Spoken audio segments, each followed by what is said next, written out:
Hello, I'm Clayton Davis, Awards Editor at Variety. And I'm Janelle Riley, Deputy Awards and Features Editor at Variety. And we're here today with Award Circuit to look at this weekend's SAG Awards and how that might affect the 2022 Oscars. The SAG Awards are taking place Sunday night, and they tend to be a strong bellwether for how the Oscar races could play out in the major acting categories.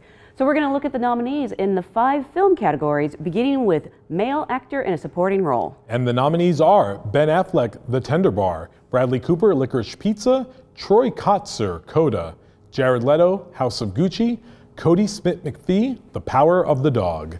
We are overlapping only 2 for 5 with Oscar and SAG. Cody Smith-McPhee, who leads the precursors this year, has won over 25 Critics Awards. He could steamroll all the way to the Oscars, but this is Troy Kotsur's moment to stake a claim, draw the line in the sand and say, I can win this thing as well, because everyone loves him in Coda. They do, and he's fantastic. His whole ensemble was nominated. I feel like he has a little bit of the edge right now, but at the same time, Cody Smith-McPhee, 2 of his co-stars also nominated. I don't see the movie going home completely empty-handed. If they're going to reward it, I feel like they're going to reward it here. It's the easiest place to reward the film that isn't nominated for ensemble. Personally, there's a scenario playing out in my mind, you know what I'm going to say, where Bradley Cooper, who is not nominated for an Academy Award, wins here with SAG. I think that SAG is more likely to appreciate, even though it's a smaller in time-wise performance, what a great performance it is. There is precedent for it because the category once awarded Idris Elba for Beast of No Nation, Emily Blunt as well for A Quiet Place, both won SAG, weren't nominated for Oscar, so we'll see what happens. And translating that over to Oscars, I think, again, it comes down to Cody Smith-McPhee and Troy Kotsur at this moment. We have several weeks left. Anything could change. Yep. Well, that brings us to Female Actor in a Supporting Role, and the nominees are Katrina Balfe, Belfast, Cate Blanchett, Nightmare Alley, Ariana DeBose, West Side Story, Kirsten Dunst, The Power of the Dog, and Ruth Negga, Passing. Again, not much overlap with the Oscar nominees. Another 2 for 5. And listen, Katrina Balfe getting switched out with Judi Dench at Oscar. We were just talking about, maybe Bradley Cooper winning supporting actor. Katrina Balfe could happen here or at BAFTA. Like there may be a groundswell of support to look that way. And she's the only acting nominee for Belfast at SAG. So that could have a ripple effect in some way, especially if Belfast isn't going to win Cast Ensemble. This whole year has looked like Ariana DeBose. I expect her to win here. If anyone upsets her, I think it's Kirsten Dunst. I think you're right. I think, people love Kirsten Dunst. People love Power of the Dog. It's a great performance.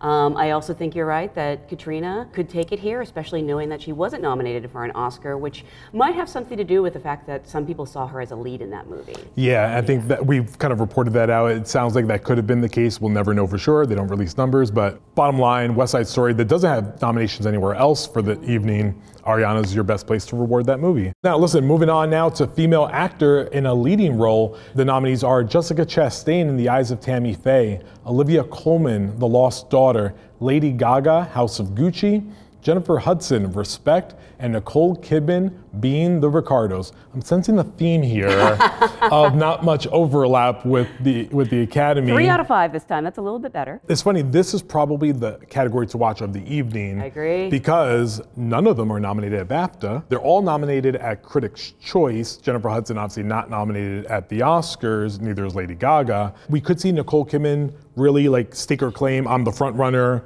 I'm gonna win my 2nd Oscar this year. And Jessica Chastain is one of 2 Oscar nominees who haven't won before. And I think there's a lot of support for Jessica Chastain.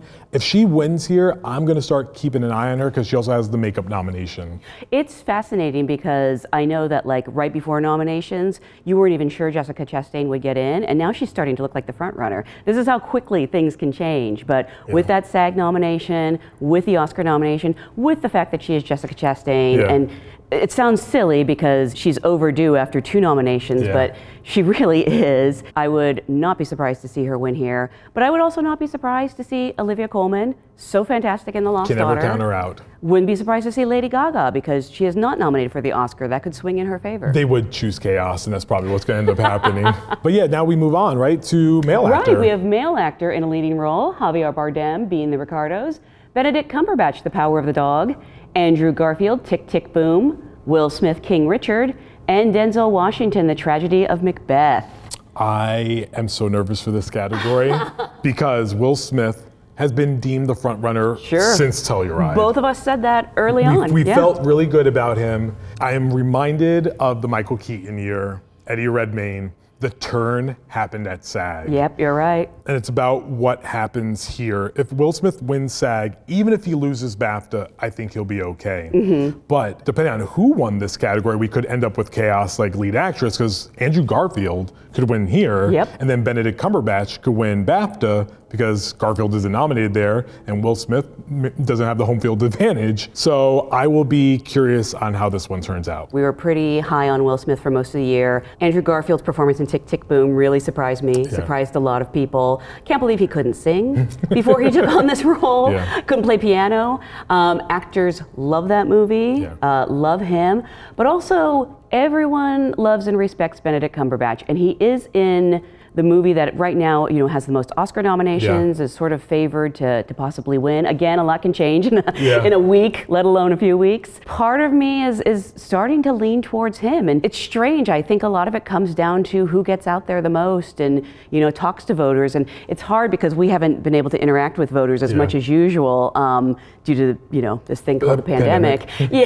And so I'm having trouble getting a consensus. So I'm really looking forward to SAG to sort of tell me what people are thinking. One interesting note that I always say when there's a front runner that looks like they're going to win, and I look at like Nomadland last year as an example, if we can't all agree on what number 2 is, there really is no number 2. So I want to see if everyone can come to a consensus. Is it Benedict or is it Andrew? And if they come to that, then I think I can worry. Right now, it feels like a 50-50 between the two. So we'll see what happens. This is the only category, by the way, that matched 5 for 5 at Oscars, right? And second year in a row also that it's done that. So that was interesting. But lastly, we have Outstanding Ensemble Cast. Nominees are from Focus Features, Belfast, from Apple Original Films, Coda, from Netflix, Don't Look Up, from MGM United Artists Releasing, House of Gucci, and from Warner Brothers, King Richard. I go back and forth all over the place on this one.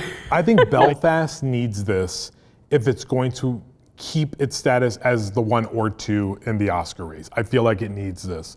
Doesn't mean that it can't win without it, but this would really cement it. I do look at Coda. It's the heartwarming, loving choice to make, similar to like Black Panther, to Parasite. Like, it's something that all the actors can get around and just recognize. And then I look at King Richard. And I see it as a classic come up the middle winner. Tony Goldwyn, John Bernthal, Anjanou Ellis, who's not nominated. Crazy to me. It's a good way to reward her. I think it's really between those 3. I mean, King Richard is a perfect cast. It's a lot of beloved actors, a lot of diversity, a lot of fun. For a long time, that was pinged as my front runner, but Coda just keeps picking up steam. Also a feel-good movie, also a fantastic cast. Troy Kotsur, if they don't reward him in supporting actor, it almost makes me think that Coda has a better chance at ensemble. At the same time, you have Don't Look Up, very starry cast. People, some great actors doing their best work. Could be the American Hustle of the season. I think we are now 3 out of the last 4 years, you haven't been nominated for ensemble and still can win Best Picture, which used to never be a thing. No, they used to think you needed that ensemble nomination in order to win Best Picture, but that's been proven untrue. And I was looking at the field, and we could have, there's different variations of a night of sweeps. Like King Richard wins actor and ensemble, Coda wins supporting actor ensemble, Power of the Dog wins all 3 acting categories. All I know is I'm excited to finally be getting some answers, because the SAG Awards will sort of be the first of the big guild awards. It'll give us a little more shape to this race that will then change over and over again over the next few weeks, and we'll be here, going back and forth. Trying to decipher it. I mean, listen, it's going to be it's from SAG to the opening of Oscar voting, 17 days. We'll see what happens. That's unprecedented, right? Not unprecedented. We've had long lags before, but we wait and see what happens in this very unknown season. But make sure at home you visit Variety.com for all the latest predictions at the award circuit tab and see what is happening in the key races. Once again, I am Clayton Davis. And I'm Janelle Riley. Thanks for watching.